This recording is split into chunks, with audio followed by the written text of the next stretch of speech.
Welcome to the Wild Ones podcast, episode 28. This is a show where we chat about bike stuff. I'm Jimmy, and this week I'm joined by Francis and producer Emily. Good to have you back, Francis. It's very nice to be back. I missed you.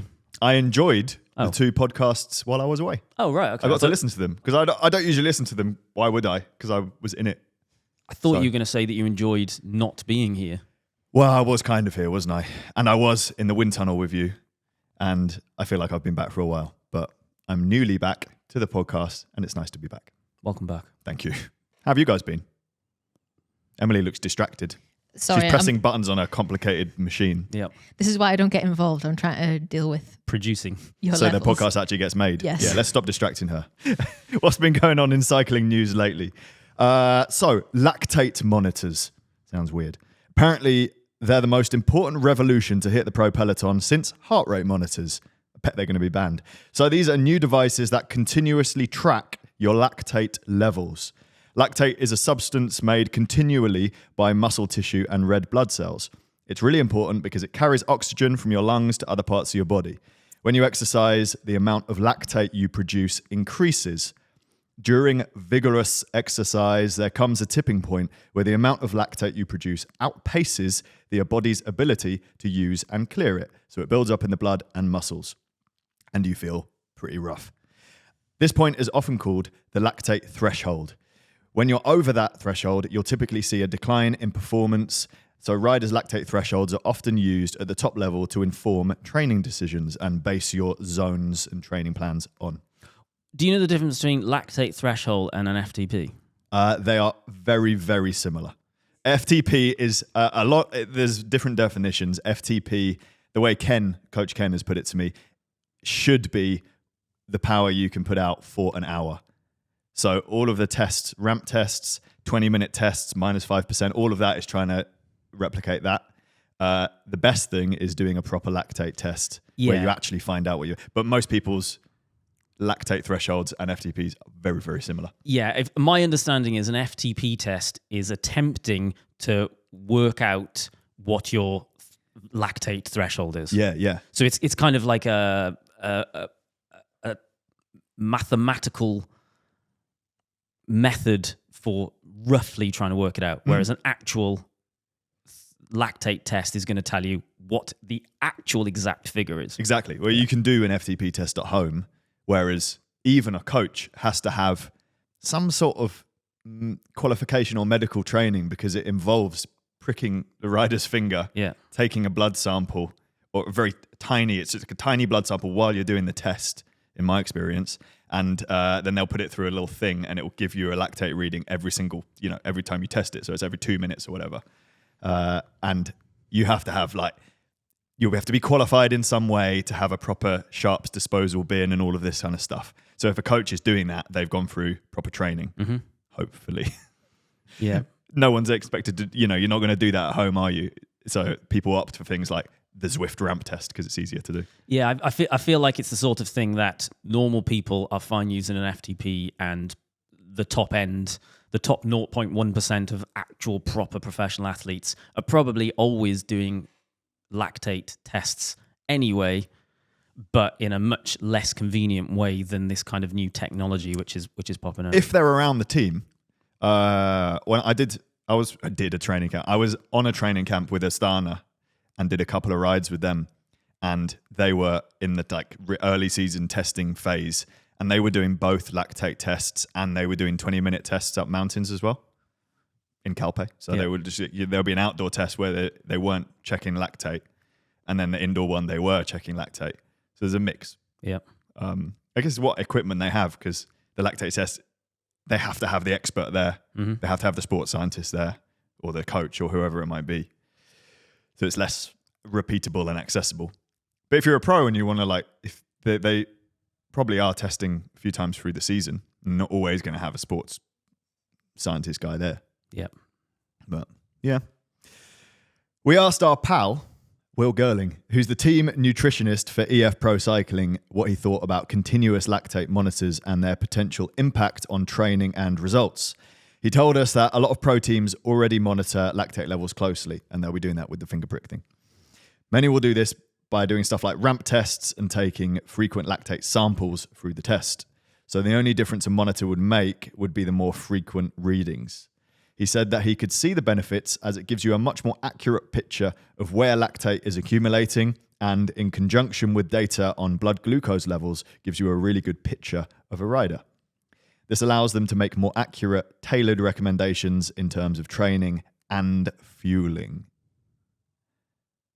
I think it's going to make the lives of the team staff much easier, and the riders' lives marginally easier, because having your finger stabbed repeatedly is annoying. It's very unpleasant, isn't it? It's not great. Yeah, I mean, it would become like, oh, it's that again. Yeah. It's minor, but it would be annoying. And the data is going to be, well, massive in comparison. Yeah. So I'm assuming... Is it like a thing, like a diabetes blood sugar sort of deal? I'm assuming that's the case. Yeah. So there's already monitors where you basically stick it on your arm. It looks like a nicotine patch, and it monitors your blood glucose levels. There's a couple of different companies that are doing them to monitor health. There's some companies doing them for just like normal people being able to monitor their health. And I'm assuming what this technology is essentially that, but with the added option of also monitoring lactate, which for the very small number of people at the absolute top of the pyramid, it makes sense. It's the sort of thing that if I was still training, I definitely wouldn't need, but it's the sort of thing that I'd be like, well, that's cool to know. Would it be worth it for the inconvenience of the thing? Like, does it feel invasive? My brain, while you were saying all that, was just going, how many years till Garmin released some sort of microchip that you put in your wrist, and then it just does everything that a wearable does, and it measures all your blood glucose and lactate and everything? Well, it would have to be more than a chip. There'd have to be a lot of sensors in there. Yes. Futuristic ones. Well, the future is that we become cyborgs, so yeah. Oh, cool. But potentially we already are cyborgs. I've never seen you not holding your phone. You're even holding it now off camera. Literally not. And I'm also on camera. You got two phones. I know you got two phones. Neither of them I have. One you're always holding with your third arm, because you got a fake arm there. My cyborg arm. Yeah. When it comes to how much impact it will have, the pro community is divided. Astana's director of performance told news site Velo they'd be an evolution in training and account for huge fitness gains. Others say the in-training application may be limited, or that it will take you years of context to truly understand and fully utilize the numbers processed. The UCI has an in-competition ban on these tracking devices. Of course I do. But there is no regulation on the use in training, which I feel like the benefits come from having them in training and outside of competition anyway. I find it odd that someone would suggest that it will take years to utilize the numbers produced. I feel like surely there's enough knowledge and science already done on lactate for them to get instant benefit. Mm-hmm. That does seem weird. Why you seem to suggest that it was obvious that the UCI would ban it? Because they ban everything. Oh, okay. Yeah, purely that. They haven't banned heart rate monitors. They haven't, have they? No. Will it trickle down to the consumer market? I think yes, because it's the type of product that's going to be so easy for massive corporates to sell to normal people. The Zoe is a company that do like a blood glucose thing, and they're really driving it in like the health market space, and it's got a subscription model like everything does these days. I imagine this is going to appear in the consumer space. Is it needed? No. Will people buy it? Probably. Yes. It's one of those things, you know, if you're training a lot, it's the kind of thing where I'd be like, well, it would be cool to know. I definitely wouldn't need it, and I'm definitely not going to get it now, but it's the type of thing 10 years ago I would have been like, yeah, that's sick. Let's get on that. If there was a thing that meant that I could know my FTP all the time without having to do a test and hurting myself on an indoor bike, then I would do it. That is interesting. But you still have to do a test, so... Well, would you though? It's quite, I don't know. It's interesting that maybe that's where it'll evolve. Is actually you can have like a 12-week block of training, which doesn't require regular testing, and you're actually just training, purely training. Garmin Watch or Garmin Connect, I don't know which one is doing the calculation, but Garmin you don't have to do a test in order for it to kick out an estimated FTP. If it had this data as well, it could more accurately guess your FTP after every ride. Well, arguably, it isn't a guess. It's a good estimate, very good estimate. Well, with a lactate monitor, surely it's not an estimate. It's a factual figure. Yeah, it's probably a formula.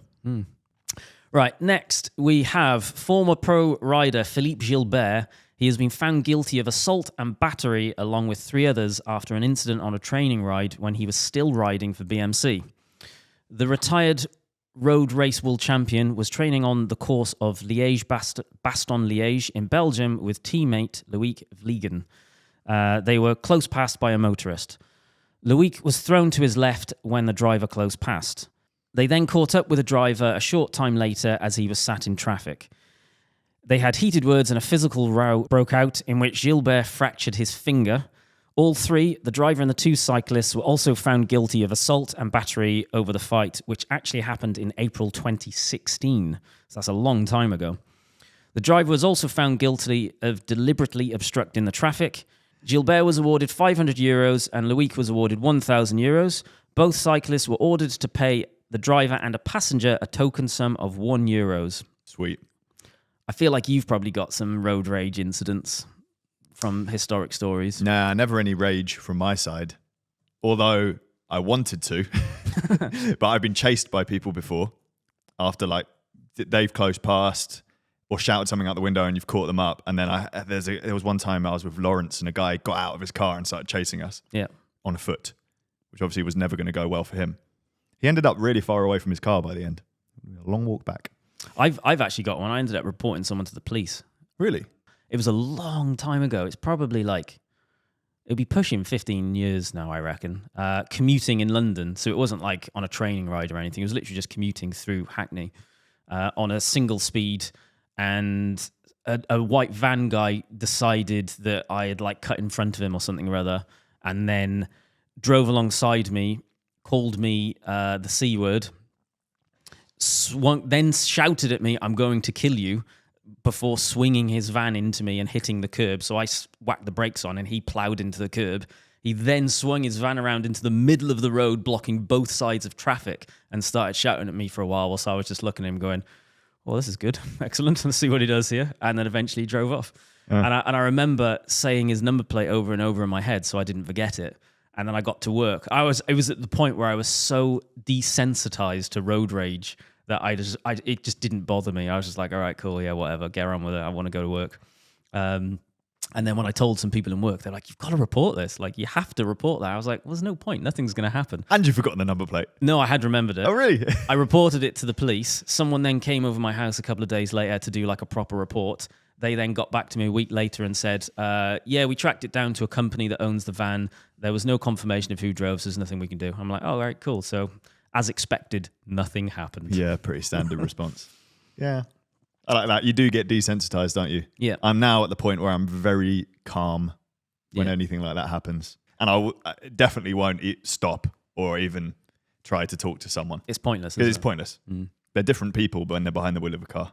They're also... It makes people bad. We are also, as cyclists, very vulnerable. And therefore, it's in our interests to not argue with someone in a vehicle that can kill us. Philippe Gilbert doesn't think so. To be fair, his mate got pushed into. It said Loïc was thrown to his left when the driver close passed. Yeah, I get. Yeah. Would that change your mind? Yeah, I did get angry and shout at a man in a video once when we were in Switzerland when he fully deserved it, and I put a camera in his face. It's quite good. Sometimes they just need to be told, but you have to assess the situation carefully. I think it depends. If I was riding with Francis and he had a close pass and came off his bike, I would probably laugh.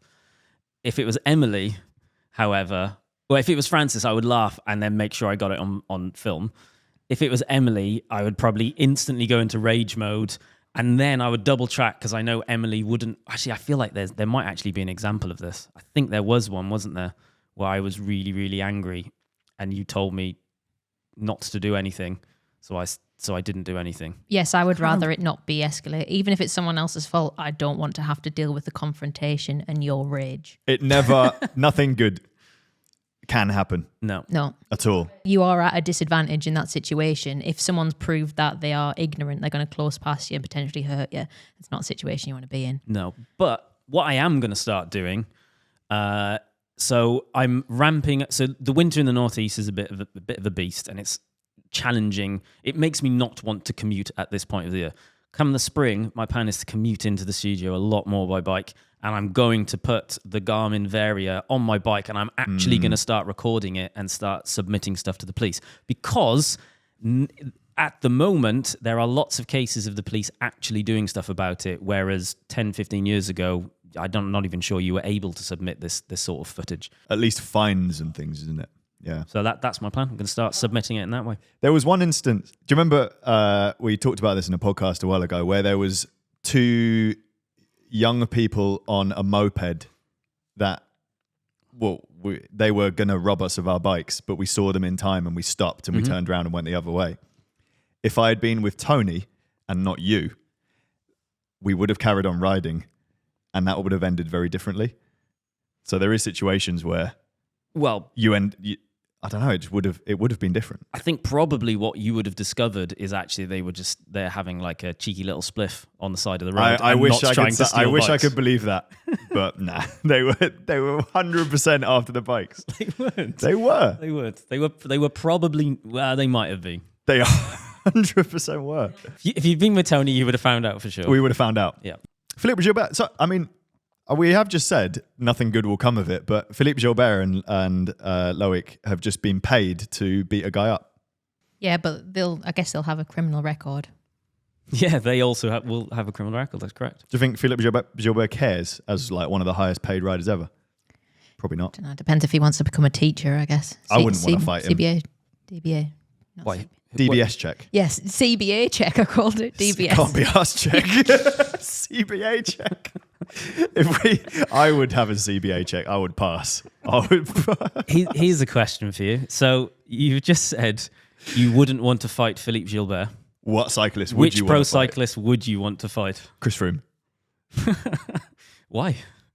I just feel like we've talked about him so much that it would be a fun fight. It would be an interesting fight because he has got good reach, but he's also very, very skinny. He is, yeah. So I'm intrigued to find out what the result would be. I think you wouldn't get anywhere near him. Because he's too fast. He'd just be picking you off at distance. Sting like a bee. Yeah. Yeah, maybe. I want to see it. Someone else we've been talking about recently that I think would beat you up is Geraint Thomas. Definitely. Good. Compared to Chris Froome, he's like Ronnie Coleman. He's so skinny. Yeah, but compared to Chris Froome, he is like Ronnie Coleman. Yeah. Well, he'd still definitely beat you up. Next up, Soudal Quickstep are getting some flack online for auctioning off Mark Cavendish's 2021 race bike. The team famously snubbed Cav from their Tour de France roster in 2022. He left the team soon after. Now they're doing a Christmas clear out of some of their old team kit, including Cav's spare S-Works. Bidding is currently up to €7,100 at the time of recording. Fans have dubbed it shameful. One said, kicking to the curb, but still tried to make a buck off his legend. I'm the biggest Cav fanboy in the world, but it's their bike. They've paid him for the year. It's part of the package. Well, yeah. That bike is going to €7,100. Definitely going to be like 5 times that by the end. I agree. It's a team bike. It's not Cav's own bike. They're going to have lots of stuff and limited amounts of space, so it makes sense. And it also raises funds for them to be able to keep existing because pro teams cost a lot of money. And also, as a Cav fanboy, it gives you the opportunity to actually get something of Cav. Yeah, no, it's a win-win-win. And I'm sure Cav does not care at all. Would you buy an X-Team bike? I wouldn't. No, never. Having ridden for a team, I wouldn't buy my own bike if it was being sold. Well, they don't care about the bike. Nah, they do get trashed. I would only get it, so I would buy like a Marco Pantani bike because I would never have any intention on riding it. That's the only time I would buy a team bike. I'm not buying it to be like, oh, I'll take it out every now and again. It's just going on the wall as an exhibition of something significant. Yeah, it's cool. A piece of art. If you're going to ride memorabilia. you have the added complication of, yes, this is speculation, but a lot of, depends on the team and the sponsor, but a lot of the bikes that are being ridden in the World Tour probably aren't exactly the same product that you can buy in the shops. Do you want a potentially faster but very brittle bike? Maybe not. Well, Plus, it's probably been crashed like 6 times. yeah. Like, surely they're terrible at looking after them. Do you think they get a set number of frames? They'll obviously have given a number of frames, but surely they have a system where it's like, if we ruin one, you just get one in, one out kind of thing. Yeah. So bikes get rebuilt all the time. I think it's a spare bike as well that's up for sale. So who knows Probably how much he's actually better. ridden it. Yeah, probably. Yeah. Yeah, it may never have been ridden. They'll be looked after pretty well, with some care during in between the races and that sort of thing by the team. But actually during a race, everything goes wild, doesn't it? Stuff just gets chucked everywhere. You throw it on the floor, get a bike change, that kind of thing. So it depends if you want. So, you just have to. You're hedging your bets. But if you got one of Cav's bikes, surely you're not thinking like, oh yeah, I'm going to use that as my summer bike. Probably not. There might be a ride where you're like, oh, actually, I'm going to do a chilled couple of hours on these clean roads in perfect weather. Why not? I'll crack it out for some for just the It's what Chris satisfaction. did with he bought from someone else, so it was like third hand. He bought Edvald de Bosenhagen's Cervelo S5 or something. Yeah. And it came so specced out exactly how Edvald Bosenhagen had it, that he had 2 different length crank arms on it. Because there's a leg length discrepancy, apparently. So it was exactly his, like, it wasn't just respect and, they put a group set on it. It was exactly how he had it during the season. It's quite cool. That's cool. Yeah. And then Chris had it repainted, which was weird. So it's probably not worth anything now. I feel like he got it painted in like a team colorway though. Maybe. It was in a team colorway and he got it painted different. I think he got it changed from standard team colors to like, is he Norwegian? He is. He got national champs. It was national champs colorway yeah. or something like that, wasn't it? Yeah. So that bike was worth £200,000 and now it's worth 2. I don't know. I think it's probably still worth quite a bit. It's definitely not 200 grand though. £2,000. Before we move on from our news section, we have some personal news to share. Some people may already have seen our posts on social media, but Emily and myself have now officially sold Attacus and have moved on from it. Congratulations. Thank you. Thank you. That's a lot of stress gone for you guys. I feel. It is, yes. How do you feel? Good. Very good. How do you feel, Emily? Yeah, great. It's nice to be back to one job, Yes. which is this job. Yep. I think we had a really stressful kind of personal 12 months in 2022. And if anyone follows Attacus, they'll have known that we changed quite a few things. And we talked about it on a blog that we were trying to get a better work-life balance. It's just quite difficult. Jimmy and I are very good at working together. We enjoy working together. But also the problem with that is when you are 100% of your business, there is no time that we could take off together. And also when you go home, you're thinking about work and you're talking about work, and we just weren't very good at separating that, and it really got on top of us, I think, a lot, didn't it? Well, you kind of can't when it's your business. It's your business. Now we work for your business. We don't give a damn come 5 o'clock. Don't care. It's good. Yeah. It's your problem, not ours. Yeah. I just think about it all the time. No, but do you know what? It is different when it's your thing, isn't it? Yeah. And like, it's a bit grass is always greener. There's a lot of freedom that comes with working for yourself, but actually when you get to a point where you have a lot to do in the day, there isn't freedom anymore. You have to keep turning that cog, or the cog doesn't turn. And I guess we were just overworked and we lost the passion a little bit, but we found someone that was More passion. more passion, More energy. And more footwork. more footwork. Indeed, yeah. So Yeah, you guys seem very relaxed. yeah, it's good. It's an end of an era, and I think it's a nice personal achievement to know that we built something that was bigger than us and that was sellable as well. Like, Cool. Well, it's still, nice. it's got, so Attacus clothing kit brand, and they have new owners now, and who seem really nice. And it's going to continue to exist. Mm-hmm. Yeah, and still sort of small scale. It's a couple again, and they own a jewelry business already, so they're very well versed in business and cycling. So and e-commerce, which is e-commerce, a very modern style of business. Yeah. You're going to carry on wearing Attacus? Yeah, for now, or at least for next year. Well, I guess you could say I'm a brand ambassador. You're a brand ambassador. we have weird. drawers and drawers and drawers of the stuff. It would not make sense to change. Well, I'll be honest. There was a point where I was like, "Oh, I can wear other stuff," and I'm like, "Well, I've designed this stuff to be like perfect for me." So It's exactly Jimmy sized. there isn't going to be other stuff that I get that I like more. So it makes sense to keep wearing it. I know what you're going to be wearing. Had a little chat with Dan. Sneaky photo. It's a full flesh-coloured suit. I can believe that. Yeah, it's good. With a little a leaf over the private parts. Well, you're wearing clothes. You don't need the leaf. Okay, fully naked. Well, you're not actually naked. It's just flesh coloured. No, it'll be exact replica of what's underneath. Jimmy's like a Ken doll, though. There's nothing there. Oh, okay, yeah, that's fair enough. That's why you're more aero. Mm-hmm. Oh, more on that in the wind tunnel video coming up. Now on to our big question of the day. Week. What cycling stuff are you asking for Santa this year? So I'll go first on this one. Did I just say for Santa this year? I think I did. You did. I'm not getting anything for Santa, From Santa. even though he is real. So I'm going to get Santa. I'm just continuing your gibberish. Okay. So we haven't actually uploaded the video. So the video hasn't gone live yet, but it will very, very soon. We're making a video about nearly the entire Garmin Tax range. So indoor trainers, lots of them. They also just launched a new one, which is the Neo 3M. What I learned from making that video is there is two products that are right at the top of that space that I have fallen in love with. So I'm going to get Santa a Tax Neo 3M or the Tax Neo bike because it is absolutely sick. I thought I was going to hate both of them, but I love them both. Which one would you get? I honestly, never was on Team Tax Neo bike, but now I've tried it. I'm like, oh. So I get it now. I'm going to hazard a guess that Santa doesn't ride a bike. No, we're not. This isn't the game. It isn't presents for Santa. We've Jimmy. ruined Emily's podcast.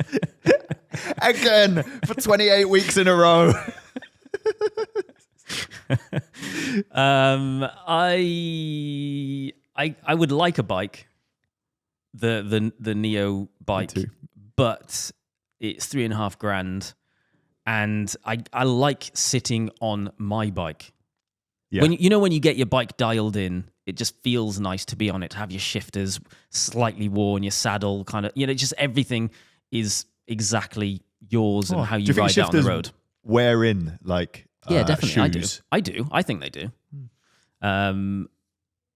So my preference would be to put my bike on it. If I was like a Chris Hall, our mate who's an adventure cyclist, he turbos an offensive amount because he rides an offensive amount. If I was doing, 5-10 hours a week on a turbo consistently, it would make sense to have the bike, the Neo bike, because of the wear on your drivetrain. Yeah, it would. Yeah, like Chris's bikes are all super top end bikes. The amount of wear on a Dura-Race cassette and chain on a turbo that he's getting is huge. So get a bike. Well, a different cassette. You'd have a cheapy cassette on there. Actually, yeah, you're right. But you're still shifting. I mean, if you shift, if you're not erg mode all the time, you still wear stuff out. Well, yeah, exactly. A little bit on the chainring, but yeah. So in that scenario, bike, but Neo 3M for me, please. Cool. I want that can be arranged. The Rocky. Well, you may borrow one for 5 days from Cade Media if you want it. Thanks. No worries. So I've asked him for every year. I just buy 365 pairs of white cycling socks. Yeah. And then wear them once and throw them away each day. Yeah. Same with shoes as well. I asked Scott for 52 pairs of white cycling shoes, and then after a week, obviously they're too dirty, so I just throw them away. Some people are going to believe you on this as well, don't you? Yeah, people seem to believe a lot of things that I say that are in jest, but that's their problem. So I'm going to ask for a replacement for all my white shoes and socks, because obviously you want to look like Van der Poel does it. Van der Poel does it, doesn't he? every cyclocross race, white shoes and socks. They are definitely not the same ones from the week before. Mountain bike race. Speculation, they might be. Well, he's really good at vanish. Well, yeah. Oxy action. Well, it might be, yeah. Yeah, no, true. That's what he spends most of his time doing. You just jet wash it and then dry it. Emily, what are you getting Santa this year? I don't know if it's a Christmas present, but something I would like in 2024 is a new road bike that fits. Because what I have come to finally accept is that my bike does not fit me. It is far too long. And I've secretly known this since the moment I bought it. It's a Canyon and they have a size chart. You put in your measurements and they tell you what bike to buy. And I did not want to buy that bike, so I bought the one up. And the reason I didn't want to buy it is because the one they suggested had 650B wheels. That is annoying. I just didn't want to deal with it. Like Jimmy buys all of our inner tubes and I'm not responsible for that. And I don't want to be responsible for that. Whereas if it was a different inner tube, I would have to deal with it. And I didn't want to. So I bought the bike and I've had it for a long time now. Probably since 2015, something like that. A long time.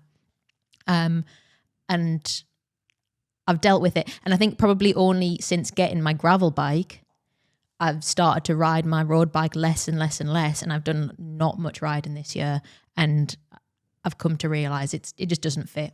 So I am going to sell it, and I don't know what I'm going to replace it with yet. But cool. That's my plan. Is this confirmed? Are you actually going to get rid of it? I am going to get rid of it, yeah, I think so. About time. It puts you off riding it if it doesn't fit. It does, and you're yeah. uncomfortable. I love it. I love it for so many reasons. It's so fun and like it feels light, which for me means it feels easier. You know, I don't have a lot of strength. I'm a small person, and it just felt like nice and nippy and cool on hills and all that kind of stuff. But like, so we took it to Tenerife. We climbed Mount Cade. Yeah. It took us hours and hours, and by the top of the climb, you know, I was in a bent over position on the bike, and then I got off and I could not stand up straight. My back was ruined and I was in bed for 2 days afterwards. Pretty much the rest of the holiday. There was a point, so my mum's a masseuse, and she had like an emergency call with Jimmy and gave Jimmy some like massage techniques to do on me, and then I was fine, and we went back up the climb, and then my back was ruined again. So I just need to get a bike that fits. Yeah. It totally is possible to get a 700C wheel on a bike that does fit small people. Yeah. James has just done it with a guy called Giles, our Saw friend that. bike fitter. Yeah, so he has achondroplegia, so a type of dwarfism, and he has to have a much smaller frame than you have to ride. Still has 700C wheels because it's, you know, you want tire choice. It's not just inner tubes. There isn't as many tires to choose from as 650B. And then, you know, spares on a ride. If you get through the 2 inner tubes that you have, it's just annoying, isn't it? Yeah. For people. Did Bike Fit James have to go custom on that? That is custom, yeah. It's savage, isn't it? But it is an extremely small frame. Yeah. There should be, and I'm confident there are options out there which are stock bikes. Not many though. That's not enough. Part of the problem, isn't it? You know, there isn't that much out there. Yep. Hopefully it will change. We'll keep moaning about it on the internet until it does. Right, time for another round of overrated or underrated. I'm going to read out a list of things and you're going to tell me if they are overrated or underrated. So this first section actually starts with a bit of news, and it's on Canyon bikes. So a new report shows that their profits fell by over 26 million pounds this year. They made a loss of 1.7 million pounds in the first 9 months of 2023, and they have blamed discounting. Apparently, rival brands were offering price cuts on products, so they did the same to try and compete. They are saying that they actually sold 23% more bikes this year than before, with customers taking advantage of those discounts. They also apparently had production shortages on popular models. So are they overrated or underrated? Yeah, what's the question? Overrated or underrated? So, are Canyon bikes overrated or underrated? Really good for the money. I think they've got better as well. Yeah, they've always been good for value. They've always been really good for value. They've tested the big traditional bike brands for value, and as a result of that, have sold a hell of a lot of bikes. They do some things that I find very frustrating. Like they, along with a couple of other brands, are the kings of proprietary parts, i.e. they design stuff that's only compatible with their things, so it makes it hard to put whatever bars or whatever seat post you want on a bike because they have their own sizes. Really annoying ones with the bars that like come apart in the middle. They've tried to make those handlebars that can be extended and reduced in size by not that much, and it's just annoying. I do think they are overrated because they're very popular, but I do think they have forced the industry to start doing things better. Yeah, only just overrated. However, the industry is still not good enough. And there's still lots of stuff that needs to happen. We are in agreement. Yes. Fixed gear bikes. Overrated. Actually, they're not anymore because no one cares about fixed gear bikes. So they're appropriately rated, which is not at all. What are you talking about? That's great. I love my fixie. When I'm down in London, go to my parents' house to stay, and I have a fixed gear bike there. It's the only bike I have. It would be better if it was single speed. There's something about riding it fixed, which is horrible. Nice. It just is nice. It's not. It's so horrible. Underrated for me. However, you would not be able to ride it around the northeast. Well, you would. You just have to put a really Very weird slowly. gear ratio on it. Tiny gear, yeah. It would be kind of annoying. And then you'd have to take your feet off the pedals when you then descend into town. Yes. Whereas if it was single speed, you'd have no issues. On your brakeless fixed gear down straight into Newcastle. Well, it can't be brakeless. It's illegal in this country. Yeah, never. I used to have a single speed that I've probably ridden that bike more than any other bike ever because I used to commute on it for many years and I absolutely loved it. And I think single speed is better than fixed gear, and that is going to upset a lot of fixed gear people. I mean, it's more practical. Yeah, it is. It works better in every sense. But some things aren't logical, Jimmy. Some things are just overrated. I was going to say romantic. No, yeah, I see that. But partly of that was like trendy marketing, courtesy of, was it Rockstar Games that sponsored Red Hook Crit or something like that? Yeah, they did. Like they used to have bonkers sponsorship. It was Rockstar a cool are genius with their marketing. Can we just say that? They dropped the GTA trailer, which everyone's been waiting for ages for. And then in Netflix shows at the moment, I've noticed people wearing Rockstar t-shirts. So they're just like reinforcing it in your brain at the right time. As a company, they're on it. It's very clever. Yes. Right, next suggestion is by Ian. Cycling-specific holiday packages. Wow. Never done one. I don't think they're overrated, but I do think they are overpriced. Right, yeah. The service that you get on some of them is absolutely phenomenal, and therefore I think you'd have an amazing time. But they always seem to be priced so aggressively that it just isn't worth the money. Yeah. I think it probably technically falls into this space, but it kind of doesn't. Like Hot Chili London to Paris. To do it is expensive, but to be fair, that one is absolutely sick. All of the Hot Chili events are spot on. And the London to Paris one, I think, is the least amount of value for what you get. And it's because, I know why, because I'm friends with the guys who run the company. The hotels in France are just astronomically expensive. And around the Tour de France, even more so. You have to end up, you're basically paying for that and the experience you get at the end of the ride, where you get to Paris, you stay in a nice Marriott hotel or whatever, and then you spend some time on the Champs-Elysees. So what you're paying for is that as well. Whereas if you, historically, I don't know if they still run these events, but Cape Rouleau, which is the one in South Africa, yeah, you have to buy the flight. But once you're there, everything is, so much cheaper compared to the Paris one. And you get more days of riding, really nice hotels, really nice food. And it's a way better deal. So you can pick and choose. But a lot of people want to do, and a lot of companies pay for, the big charity ride, London to Paris. It's iconic, isn't it? But they don't do it anymore. They're in the last one. Oh. Yeah. We did that. We all did that together, didn't we? Yeah, it's great. You know why I think they've stopped it because of Brexit. Yeah. And there was issues with getting the bikes across the channel. Because they don't go with you. You go on a ferry, they chuck all the bikes onto a big truck, and then the DHL truck or whatever takes them across, and they like couldn't deal with the paperwork.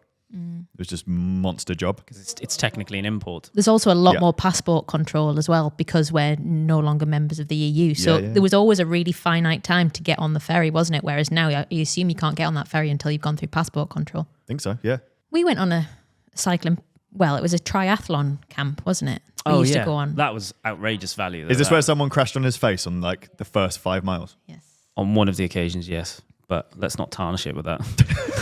It was a great holiday other than that. So we did it like 3 times or something or other. Yeah. It was amazing value. I basically learned to swim at that camp in an adult fashion. What's the one that you pay lots of money and you go for a really bougie ride or series of rides over a few days with like Mark Cavendish and go on DJ decks and stuff? I have no idea what you're talking about. What is it? They do an Ibiza one. The name has gone out of my head. You sure it's just not a party and he's just doing a bit of training? Yeah, basically. But that one's like really expensive, but you get like it's all Michelin star food and stuff like that. If I had money to do it, I want to go on one like that. You might as well just go big, right? Otherwise, I have the experience and know-how to do a cycling to organize a cycling trip myself. Don't need an organised thing. So I'd rather just grab a couple of mates, rent a villa, and then go to a place that I know. So, unless it was an experience like that kind of thing, then I wouldn't bother. But not everyone's in that situation. Some people need to be led on the roads and showed the roads, and that's totally fair. Suggested by Jake, photochromatic lenses. Underrated. Massively underrated. I think they're brilliant. Yeah, they're so If good. I could only have those in my glasses, I would. Particularly when you're making, this is niche, but when you're making videos and you need to be able to see a camera and expose things right, most of the lenses on cycling glasses that aren't photochromatic or photochromic are too dark. So I often find they're just it's too much. And I'm looking at the camera like, oh, I can't do it. I use clear lenses quite a lot, surprisingly. I probably shouldn't in summer, but then I always have a photochromatic for summer. It just makes sense, especially like we ride a lot in and out of like tree line. So having something which adapts to that just makes sense. I like clear lenses, and I don't think there's a problem with wearing them in summer. Well, there technically isn't, no. Because your eyes do adjust for bright light. What's more, daylight during the day, sunlight during the day directly in your eyes is a good thing. It keeps you awake. So there might be an argument for not wearing sunglasses that are super dark anyway. Next, a suggestion from Cyril, which is flat pedals. Underrated. Elaborate. I love riding bikes with flat pedals. It's fun. Particularly off-road, because you can just take your foot off and skid around corners and stuff. It definitely gives you a level of confidence, because I had a BMX in London just for lols. I actually did the urban hill climb race on a BMX where I had road cleats on it. Mm-hmm. So I've ridden a BMX with road cleats and with flat pedals. Nice, yeah. And when I was trying to learn how to manual, if you were clipped in on a bike whilst trying to learn how to manual, it would just be absolutely terrifying. The amount of times I decked it anyway, and that's with flat pedals, it would have been like quadruple that if I had cleats on. Not obviously you wouldn't on a BMX anyway, but that's what you gain from flat pedals, is just this level of confidence that you're on it and you're not on it, rather than being bonded to the bike. Yeah. There definitely is someone that does the national 24-hour time trial that is very competitive, that does the entire race on flat pedals. I wonder what shoes he's wearing underneath the overshoes, because he wears full aero overshoes still. Yeah. And then his shoes underneath look like they're aerodynamic. So maybe he's got some special shoes. Perhaps, yeah.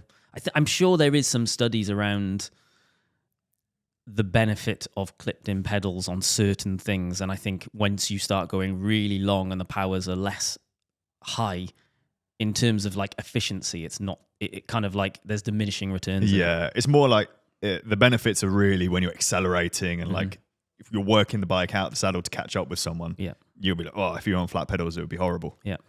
But well, going back to the triathlon camp that we used to be in, they had a rule that if you didn't have road cleats. So for some people that would arrive, everyone would always have cleats, but some people would ride in SPDs, so mountain bike cleats. Yeah. If you had SPDs, you were not allowed to compete in any of the sprints. I think that's fair.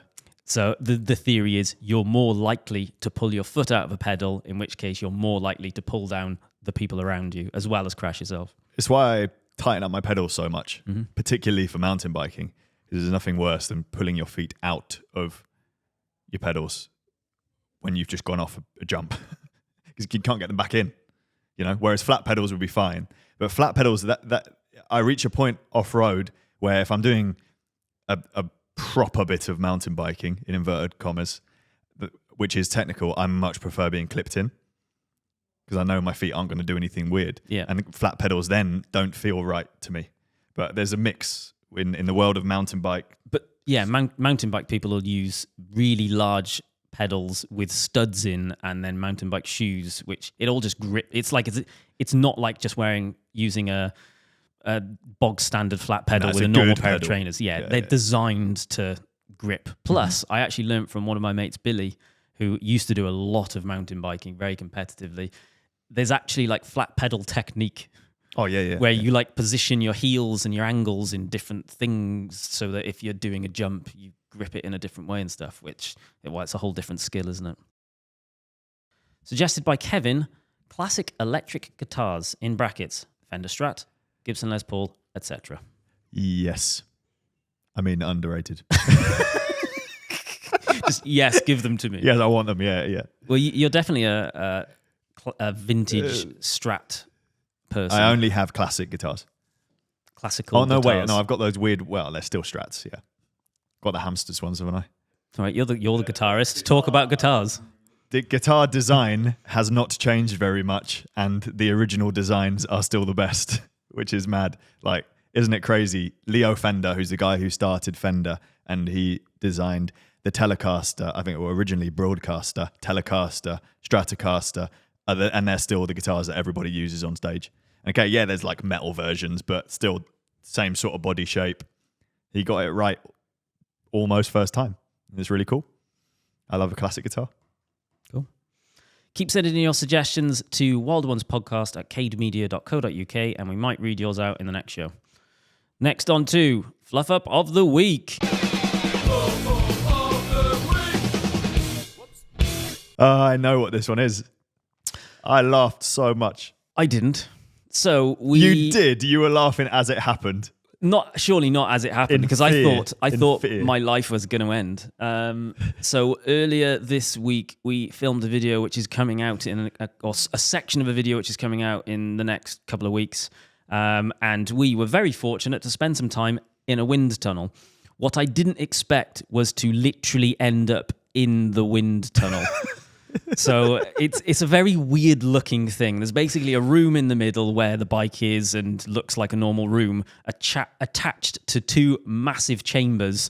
The one chamber has a huge fan in it. The other chamber is the thing that the air is like sucked through. And the whole construction of that is this like nice wood. It's like a big wood tunnel thing with a big slope. It looks like a slide with then again some like mesh and metal things at the end of it. And the lovely people at Aerocoach were like, "Oh yeah, you can go down into it. You can just walk down into it and take some photos or some video shooting back up." At which point, when you were on the bike, I was making my way down to shoot some footage, and I was like, "Oh, I haven't got shoes on," and you were like, "Oh, you'll be fine." And as I walked onto one of the panels of wood, I proceeded to end up. My legs came away from me because it was actually really steep, and I was sliding down this piece of wood towards. I don't even know what it's, some big metal mesh thing that I was pretty much convinced I was going to write off a £1 million wind tunnel. Fortunately, and I'm actually going to credit it to the silicon strap on my Garmin watch, the only thing that would grip. That's the maddest product placement we've ever had for Garmin. I was literally sliding down thinking, oh, I'm going to end up with a lot of splinters here. I didn't end up with any. And I could see the like silicon of my strap just like digging into the wood. And I was just like, this is literally going to save my life. I would have died. I can't wear the silicone strap because I have some sort of silicon allergy, apparently. So I've got the nylon one. So I would have gone off the slide, out the back of the wind tunnel, into all the circular saw blades, which is at the bottom. Well, And my vision of what that mesh thing is at the end is like razor blades, and actually you pass through it and you get like purified. That's what I was thinking was going to happen. And then they make you into a meat cube. There's definitely horror films where there's some kind of like laser thing that as you pass, you come out in like cubes. Resident Evil. Is it Resident? Yeah, yes, yeah. And then his face. So that's what I was expecting to happen, but saved by my watch strap. Swipe up, use code Jimmy10 for 0% off. So then, actually, you started laughing or saying, basically, one of the guys from the aero tunnel ended up running out to see what was going on. And the weirdest bit, I was like, they're gonna go absolutely ballistic with me because I'm like trashing a wind tunnel. She literally looked in, laughed, and just walked away as I'm like on my side at the bottom of this wind tunnel trying to work out how I get out. She literally just laughed at me and walked away. It's like, Jimmy is broken, not the tunnel. Everything's fine. So yeah, fluff up of the week. Let's finish up with a listener's takeover. We got an email. First up, we got an email. There's two here. First up, we got an email from Christopher with the subject line, "Weird dream about Jimmi and Francis." Hello, Jimmi, Francis, and Emily. I had a dream last night. I was out and about on my bike and Jimmi stopped me. He wasn't on a bike. He was a pedestrian, wearing a bin bag, which he had painted on the words, "This is a bin bag," in neon colours. That is quite me, to be honest. This is just one of my dreams. It is. I have this. Francis was filming a bit where Jimmi was promoting the benefits of wearing bin bags, explaining how they're eco-friendly, though I'm not convinced about that, and how you can customize them, for example, painting on them or using glitter to jazz them up. That's the mistake. Everyone knows I hate glitter. They're waterproof. You can easily ride your bike wearing one. Really? If you get too warm, it's easy to take it off and stow away in a pocket. True. Jimmi looked incredibly happy throughout. Francis didn't say a word, though he did keep chuckling from time to time. Then I woke up feeling confused. Keep up the good work, Chris. That exactly could be real. us filming a video. That's so close to real Are you sure life. he didn't just see us out filming? Did we do a bin bag bit? Well, maybe it's the poncho from one of the Wish videos or the Temu video, whatever it was. That is nearly real life. The structure of dreams is wild, isn't it? That is exactly the kind of dream I would have. Yeah. The details are like, that's your brain just make... anyway. I remember reading that thinking, this is the kind of story Francis would tell me on the way into work. Yeah. Well, I tell you my dreams quite often, don't I? Yeah. Because things like that. Like that, yeah. Yeah. Question from Nikolai. Hey guys, I have a personal dilemma. Should I wrap my bike in helicopter brackets protective tape? I bought a new carbon bike at the end of the season, but I haven't ridden it outside yet. Just spinning the rollers indoors for now. It's got a really nice blue paint job, which I wouldn't want to damage too much, especially considering how many scuffs and scratches I got on my first alloy bike. I do make peace with imperfections on all of my stuff eventually, but I doubt the carbon will gain any nice patina over time. However, I dread doing it myself. Remembering how tedious the process was, even on something like a smartphone dealing with the air bubbles and dust, I don't think I'll be pleased with the results after a first try. There are companies and bike shops around my area that do this professionally for cars and bikes, but the price tag for covering the whole frame is ridiculous in my opinion, some starting from around 200 GBP. Covering just some of the parts feels like a half measure, and I'll probably lead to inconsistent colour fading patterns after a couple of summer seasons. What do you think? Is it worth it? Have you ever done it yourself? Love the content. Love from Siberia. Cool. Okay, so I have experience of this, as does Emily. We wrapped some of our bikes in the past, and I 100% would never do it myself because it is a hell job, and you really need to find someone that has that level of attention to detail because there's so many bends and curves on bikes that it's just like I just wouldn't want to do it. My closest experience of it is wrapping a Cannondale Cadex with a camo pattern, which we talk about in our roasting our rides video, and it was very unpleasant and it looked rubbish, and doing it with this protective film thing would be a nightmare. I haven't done it going forward. I don't do it anymore on my bikes, partly because I just don't care anymore. It was a couple of bikes that I had that were like really nice and they had particularly amazing paint jobs. And I was like, I want to protect this. But I'm also the kind of person that is quite happy using stuff and destroying it, and well, not destroying it, but I'm happy for stuff to have war scars on because it's been used, and therefore if I chip a bike, I don't really care anymore. I think there's what I didn't like about it, and this is probably just me being a bit overkill, is on certain bits where it's been wrapped, because it's not a perfect wrap of every single bit. You will get this little edge of where the wrap film stuff ends, and I didn't like that. Even though you practically can't see it, it just got into my head and I didn't like it. They do it in sections, so like the stays will be one piece and the top tube will be another piece. So yeah, definitely the people we did. I don't know if that's moved on from since then, but I don't do it currently. I think there might be issues with removing it because obviously it's like fully stuck to the frame. I think you have to use a proper technique to remove it, maybe even a heat gun. Otherwise, it can pull paint off of the bike. It kind of comes down to whether the person is going to be more upset with a little mark on their bike, or it always being there / seeing little bits of edges of the film and paying £200 or whatever it costs to get it protected. I think my opinion now is if my bike gets some scratches and damages on it, cool. How much does it cost to get a frame repainted? Repainted? I guess that's a how long is a piece of string question. Yeah, it's going to be a minimum of like 500 quid. If it's carbon, it's going to be even more again. How much was your guy across the road in the garage? Yes, bear in mind that doesn't factor in the sanding of the frame, the prep of the frame. It does, because you tried to do it, but you did it so badly you had to redo it again. No, we didn't redo any of it. Really? Yeah, I ended up... you did like an 10%. eighth of what was actually done. So the actual spraying of that bike was, I think, 300 quid. Okay. I was trying to factor that into my decision, whether you just get it repainted. If your bike it's like new, isn't it? Is steel or alloy, you can get it shot blasted / sand blasted, so the prep of it is nothing at all, and you could even get it powder coated. So if it's a metal frame, in most cases, it's going to cost you a few hundred quid to completely change the colour of the bike, which is something I've done in the past. If it's a carbon frame to get it resprayed, I'd be amazed if you find someone willing to do it for 500 quid. And if you want something nice, it's even more. Yes, and it would only be 500 quid because they're probably rushing the prep, and the prep is what's going to make the paint good for the long term. Yeah.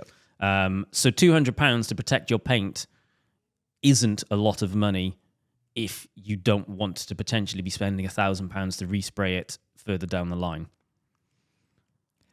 I've ridden carbon bikes with nice paint jobs extensively, particularly like my gravel bike, through loads of crap. The only thing that ever really scuffs the paint in a way that is undesirable is bags on bikes, in which case you could put a protective thing just underneath where the bags are going to rub.